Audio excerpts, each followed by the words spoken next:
Boy, a Washington Post ABC News poll.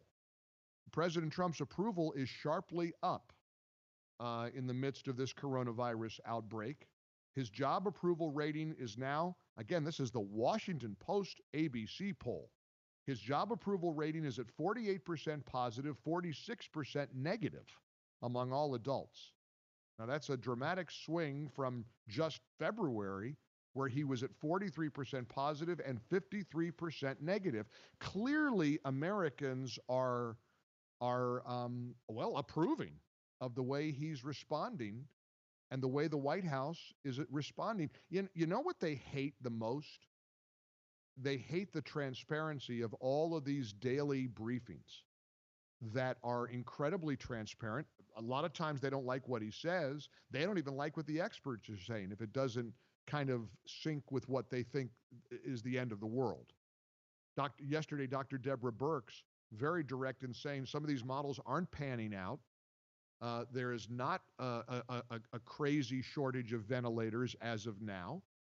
And even Fauci and Birx have both said we got to look at borders and the way a virus is brought into a country. Well, that's not what the radical left wants to hear.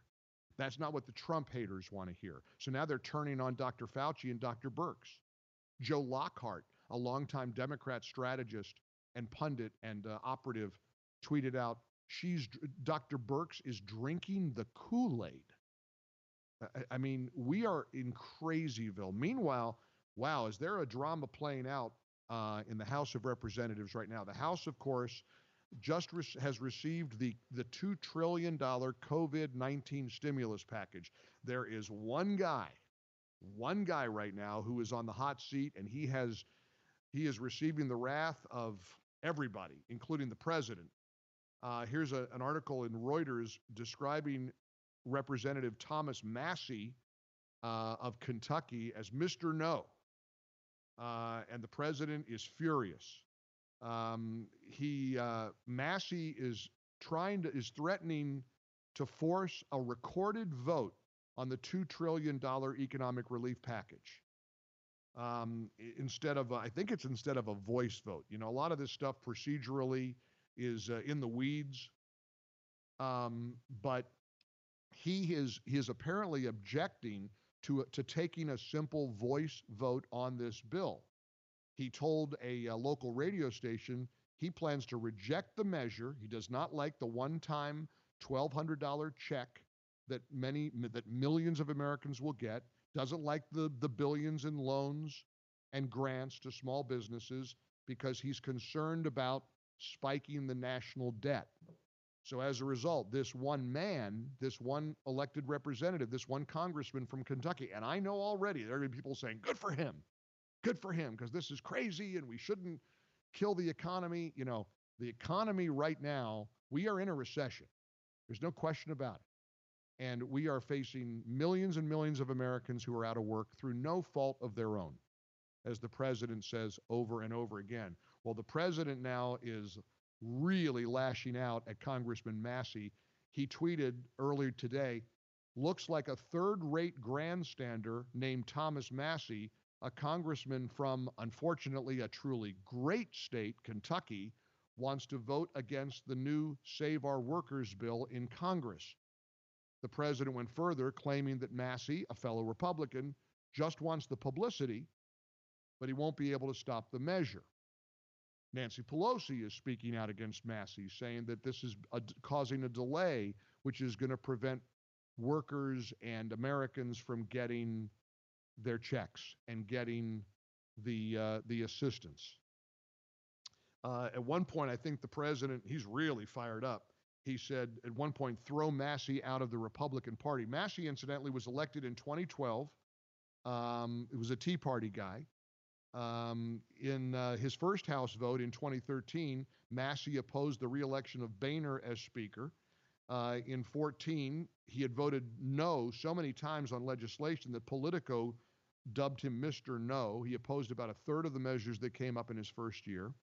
It always has to do with fiscal responsibility. You know, to his credit, you know, he's obviously a guy who has constantly voiced concern about fiscal restraint.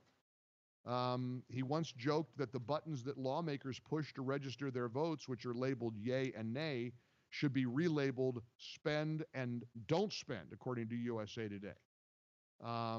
He was one of 6 Republicans to vote against his own party's candidate, Kevin McCarthy, to be Speaker of the House. He favors loosening gun laws, according to a Louisville newspaper. And that's, I think, what President Trump is referring to. He tweeted a few minutes ago that, here's his tweet, by empowering the radical left Democrats, do-nothing Kentucky politician Thomas Massie is making their war on the Second Amendment more and more difficult to win. But don't worry, we will win anyway. He is a disaster for America and for the great state of Kentucky. That has to do, I guess, with reportedly Congressman Massie's tendency to loosen gun laws. I don't know. I don't understand what the Second Amendment argument is in this. Loosen gun laws. So he's a pro-Second Amendment guy. I don't know what that reference is.